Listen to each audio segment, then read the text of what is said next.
What is up, YouTube? It's your boy, the Walk 71. Replaced it with the 4. And well, Payback was awesome, man.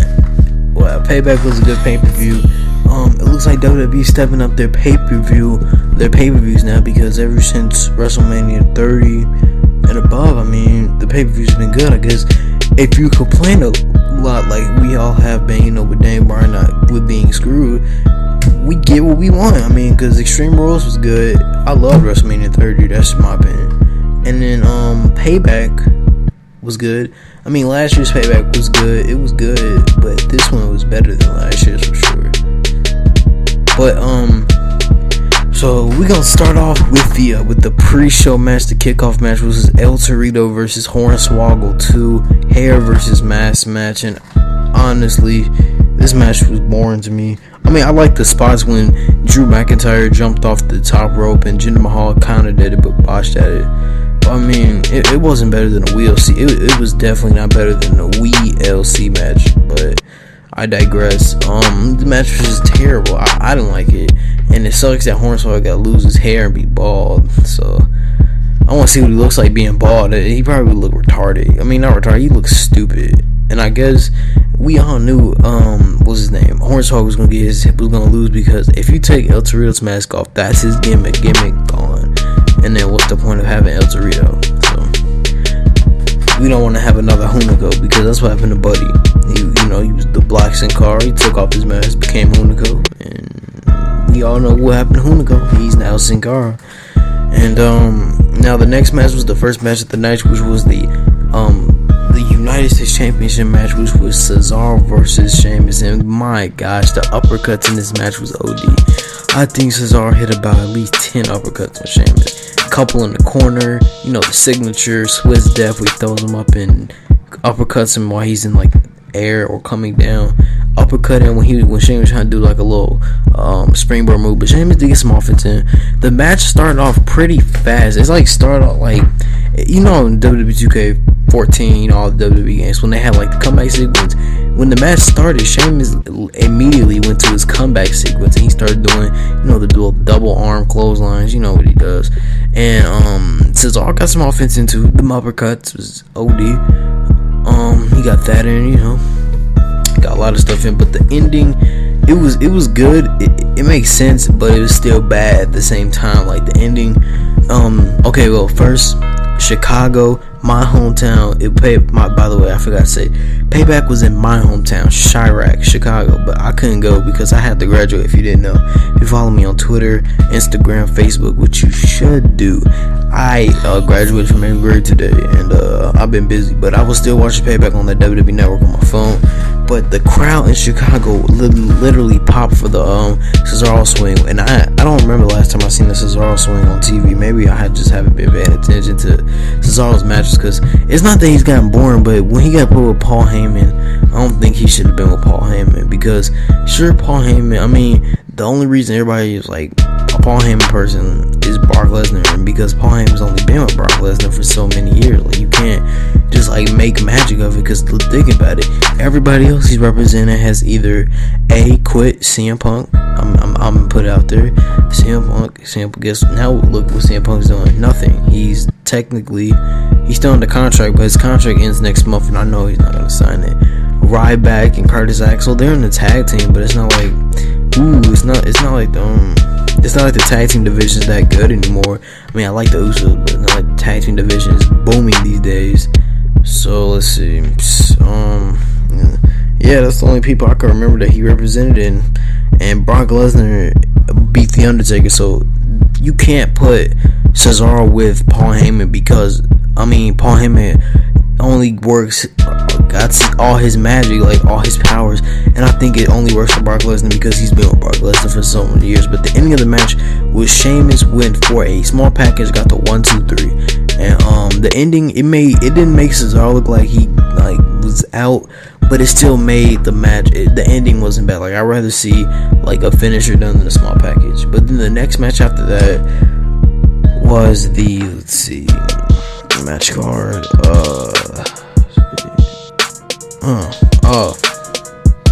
Hold on.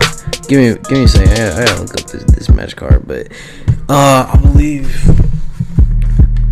Oh, by the way, the pre-show. I also have to say this because it's pretty unfortunate what happened to Buddy. But the pre-show, Kofi Kingston, I guess, what he did was he was talking crap on Twitter, and he got that work, bro, against Kane. But we're gonna talk about that later. He was talking about how Stephanie McMahon abuses her power, and you know, only Daniel Bryan can do that. But because I know Kofi Kingston is not gonna get anything out of it. But that's just something random just to talk about. But let's see.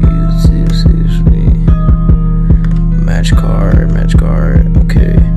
Okay, yeah, yep, I remember.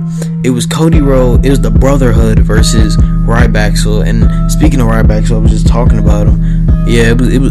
I mean, I'd rather see this tag team match on Raw because it was a pre-show match on the pay-per-view, and they most of the matches tonight were actually added, I think, the night of, because this match was added of. We didn't know about the Rusev Big E match till now, at least I didn't know, and a couple matches were added, but it was just your average tag team match that you could see on Raw or SmackDown, but it was on the pay-per-view. I mean Curtis Axel should be the good, because remember last Payback, he won the Intercontinental Championship, so I think Curtis Axel should still be in that mid-card division, because I actually kind of like Curtis Axel when he was in the mid-card division, especially as the champion. He should have did a CM Punk type thing, and he should have been on some CM Punk. He just kept it for like one whole year or something like that. The next match after the Cody Rhodes, and I forgot to mention, you already know Cody Rhodes is gonna take the pin no matter what. So this is what happened. He took the pin, and after the match, he got a microphone. I thought he was gonna turn heel, and he was gonna turn heel on his brother, and then it was gonna be back to heel Cody Rhodes. But I realized, nah, it wouldn't make. I mean, we already know they're gonna break up sooner than later. And he got on the mic. I thought he was gonna start talking trash about Cody, about Goldust, but instead he said, you need to find a better tag team partner than me, and then just walked out. So I wonder, is this like basically them breaking up, but not in a turning anybody heel way, so that they both can go their separate ways and have successful runs, I guess, as their own wrestlers? But more time will tell. I think they're gonna clean that up probably tomorrow on Raw. It'd make perfect time to have like a little segment where Goldust try to motivates Cody back into make him a tag team partner, and then Cody Rhodes is supposed to be a singles competitor and become like Intercontinental Champion again, or maybe try to win the United States Championship. But the next match, it was Rusev versus Big E. No longer Alexander Rusev, and now Rusev now resides. I mean, even though he's supposed to be the Bulgarian Brew, he has the flag of Bulgaria tattooed on his arm. He is now representing Russia because Lana's Russian. So if you're from Europe, then I guess you're Russian. It makes no sense at all. So he now resides in Moscow, Russia. Got the Russian flag. He was waving it. He had the Russia colors on his trunks. I guess he's gonna wear it now. He is no longer Alexander Rusev. He's just Rusev. And Big E came out with this like American type of attire, and I liked it. I might make it in WWE 2K15. You'll see it in the universe, Mel. You feel me? But another match that half of these matches on here, like a lot of like the matches that were made the night of, like these type of matches, you could see them on Monday Night Raw and you get the same thing. The only good part that I liked about this was that Big E like tackled or speared Alexander Rusev through the second rope. That was the only thing I liked about the match. I mean, Big E is supposed to be a big guy, and he taps out to the accolades when he probably picked up weights probably equal to him or bigger, and he could have picked up Alexander Rusev on his back and dropped him on his back. I'm just saying. Then the next match was supposed to be Bo Dallas versus Kofi Kingston. Now, I believe Stephanie McMahon set it up because of what Kofi Kingston said on Twitter. He said that it's not fair that you should put his dream or his love of his life, which is Brie Bella, on the line, and it's just a total abuse of power. And I mean, it's true. I'm not gonna sit here and lie to you. I mean, it's the truth. But because you can't never have an opinion, WWE, or you will be jobbed out or fired. So that's what happened. Kofi Kingston was supposed to face Bo Dallas, and Kane came out and gave Kofi Kingston that war. He gave him He gave him a tombstone. And then, you know, Bo Dallas, you know, being the nice guy, being obnoxious, he came up in the ring and said, Kofi, you're going to be better than ever once you return. All you have to do is just Bo leave. And that was good. You know, Bo Dallas is going to be a success in WWE. I can tell. His brother is. He's definitely going to be. And if you didn't know, his real life blood brother is Bray Wyatt. So I know he's going to be successful. But,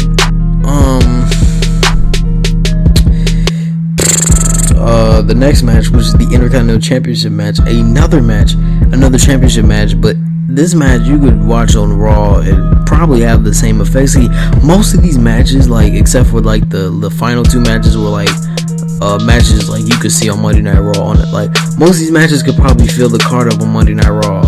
And then you know, RVD did what he did. You know, he did that crazy spot that I always like, where he jumps off the apron and like kind of like does like a leg drop on your neck while you like hanging off like the barricade. That I like that. That was that was crazy.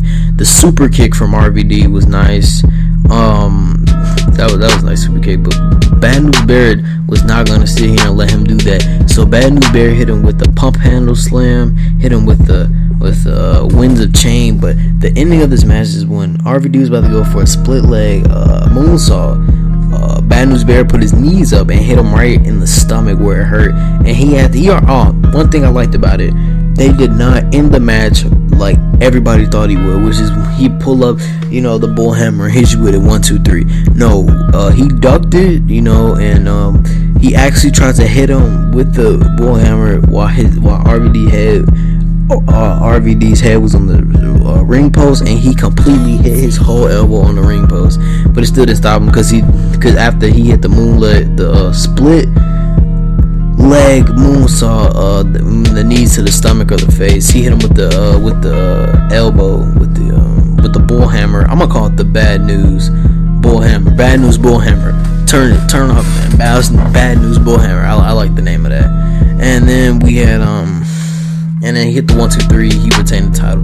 But the next segment that I like was the Daniel Bryan segment, which is that he has to A, give up the championship, or B, have Brie fired. So, you know, Daniel Bryan came out. You know, Seth came out. Daniel Bryan came out. You know, stuff happened. And then Daniel Bryan talked about how he wasn't going to give up the championship, but he also loved Brie and he didn't want her to get fired or anything. You know. Basically like a segment on Raw. But what happened was they were talking and, you know, blah blah blah, you know. I mean, I wasn't tuning out. I was at Red Lobster while I was watching this, so I was kind of you know, I was kind of in and out. But I like the ending part of the segment was that they kept the CM Punk chants, right?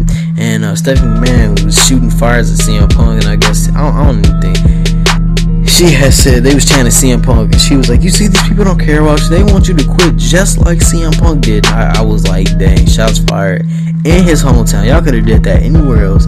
Y'all had to do it in Chicago, and y'all had to do it in his hometown. But actually, if you want to get that little cheap heat, then do it. And then he said he was like gonna give it to her, but then Brie said that she quits and slaps the living dog mess out of Stephanie McMahon, and they walk out.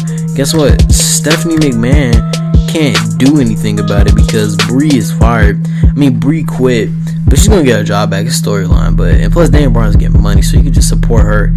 I mean, Daniel Bryan's getting money. He's like the top superstar. He has to be getting that moolah, and I bet you he's about to be using that for Brie, and she's gonna get a bad job back. But I mean, what can Stephanie McMahon do now? I mean, y'all done everything y'all could to Daniel Bryan now, because like he's injured now, so y'all can't do nothing. And I mean, the thing was either give up the championship or Brie gets fired. Brie quit, so he's still champion. And the yes chant out the arena. But my thing is, Stephanie can't do nothing now, or the authority in general can't do nothing, because what have you done? What are you gonna do to Daniel Bryan that you already haven't done? You broke this man's neck. Okay, he had to have neck surgery. You've ended 2 of his WWE Championship reigns before.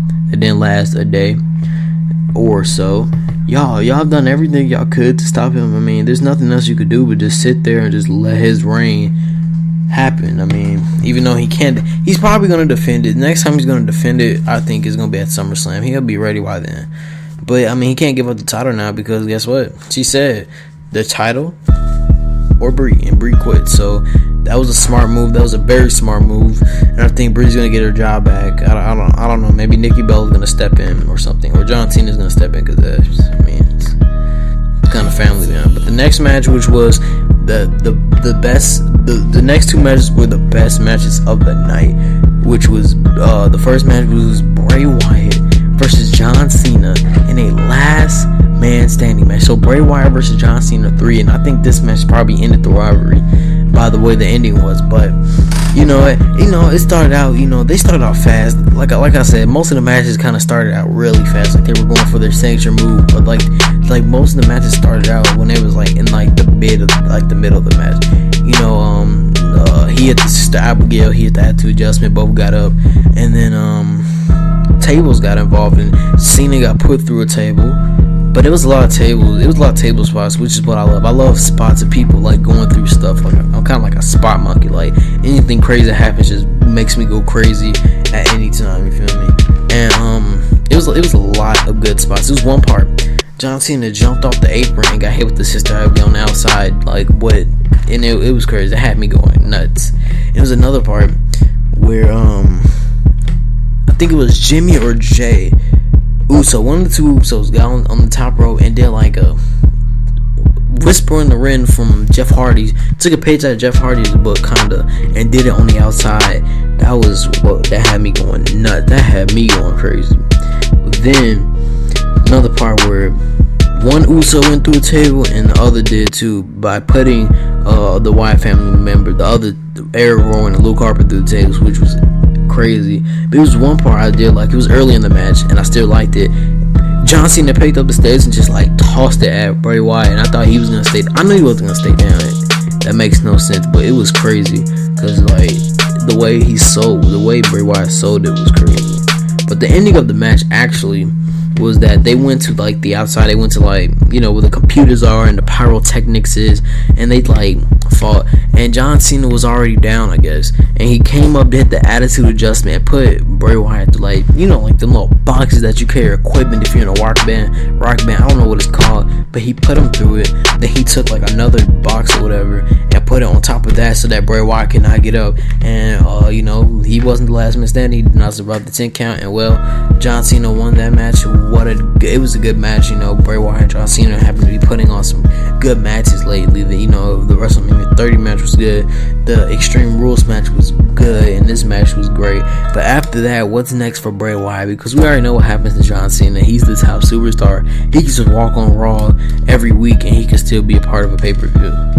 What's next for Bray Wyatt? Because after John Cena, like the Daniel Bryan feud, he can't really go back to that. He's only had a couple feuds, and his basically major feud in WWE's with Cena, and this feud is basically over. If they have another match, there's no point. It's like a best 2 out of 3s and Cena won. So I don't know what's next for Bray Wyatt. He's just gonna go back to just jobbing people out, and he's gonna go back to just jobbing people out, I think, and then just figure out who he wants to mess with next. But honestly, who is there to mess with next? They already did the Shield angle. They already messed with Daniel Bryan. CM Punk is out.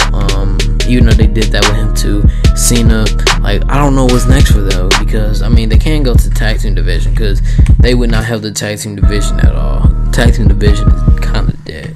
So that's my question. What is next for Bray Wyatt after this Cena feud? And I've been thinking, what's next? And then the final match of the night, which was my favorite match, and it's always going to be my favorite match when it comes to like the main event match is always the best match in my opinion for some pay-per-views, which was the Shield vs. Evolution 2, which was a rematch from Extreme Rules, but this time they had a little tricks to it. It was a 6-man no holds bar elimination match. Bruh, this match was awesome. This match got a "this is awesome" chant. It got a "holy crap" chant. I'm not gonna say it. Got a "holy crap" chant, but that's what you. Oh, my bad. Oops. I forgot about the Divas match. Oops. I'm on WWE.com now. I almost forgot about the Divas match. It was a Divas match. It was a Divas match. It wasn't like, who watches Divas matches anymore anyway? I was half paying attention because I was looking at my new Jordans. You feel me? My son of Mars is low. I was barely paying attention. The only thing I knew is that they chanted, "What does the fox say?" And it was kind of funny. And Alicia Fox tapped out, and then after she lost, they said, "You tapped out, chant." So that's all I remember. But back to the situation, we had the 6-man no holds bar elimination match, and this match was good. And I like that they forgot. I thought they forgot about the elimination rule, and they continued to fight. And I thought some people were dying. It was one spot that I really enjoyed, which is the part where Seth Rollins, we all thought Seth Rollins was gonna jump off something and do a flippity dippity do or something, but instead Triple H do like something. We don't know what the weapon is, unsure, but I'm gonna make a guess and say it was like some type of sheet or something, like some type of metal, like kind of like a cookie sheet, like a hard like pan or something, because it sounded like it was like metal or something, because it bounced right off his head. And I thought Seth Rollins was dead because he wasn't like moving for like a couple minutes. He wasn't in the ring either. And then Dean Ambrose, they took him out, of course. I mean, they always taking out Dean Ambrose in every match, even in the Wyatt family match. They took him out first. And what happened was after that, they started to, beat up on Roman Reigns, because they said their goal is to take out everybody else and have their time with Roman Reigns and just destroy him, because I guess he's the leader. Not the leader, but he's like the muscle of the group, and he's like the guy who's gonna be taking care of a lot of business. So I guess you could say a leader, but not really. And the next part was that what's his name? I keep forgetting his name, but it was crazy. Batista. No, Evolution they start to jump him, but I guess Dean Ambrose finally got back up, and he came back, and they started to jump. He came back and they started to fight, but after that they realized they still need to do what they need to do, which was to take out Dean Ambrose and Seth Rollins. So that's what they did, and it's crazy. They basically just demolished him the whole time, just completely demolished him, hit all types of moves on him, just because, why not? And then Roman Reigns was there, so I guess he was the sacrificial lamb, because they put in that work, bro. First, they put him through the announce table, shield style, the triple power bomb. Then they took off his vest and his tank, and his, like, I guess you could say his tank top or his black beater or whatever. And they completely destroyed his back. They beat him with kendo sticks, freaking steel steps, DDTs, RKOs, all that. They beat the crap out of him. And then they continue to beat him until they start to fight out on the ramp. And this is the best part. Okay, so Dean Ambrose, I guess he was distracting them because he came up out of nowhere from like the thing that, like, I guess you could say, like, like little things they got like lights on. He hid behind that so that they wouldn't see him, Call of Duty style, and he attacked them. And they start to get him, but Seth Rollins always pulls out like he did last time. He jumped off of not the balcony, but he jumped off the stands and did a crossbody. This time he jumped off the Minitron, little thing with like little names placed on the the Minitron. He jumped off the Minitron and landed right perfectly. He didn't mess up. He landed complete. He landed perfectly. So that was basically a turning point in the match, because remember, there were no eliminations yet, and it's like it was 10 to like 15 minutes left, like no less than like 10 minutes left in this match. So what happened next was crazy. They start eliminating people. I mean, there's no way to put it.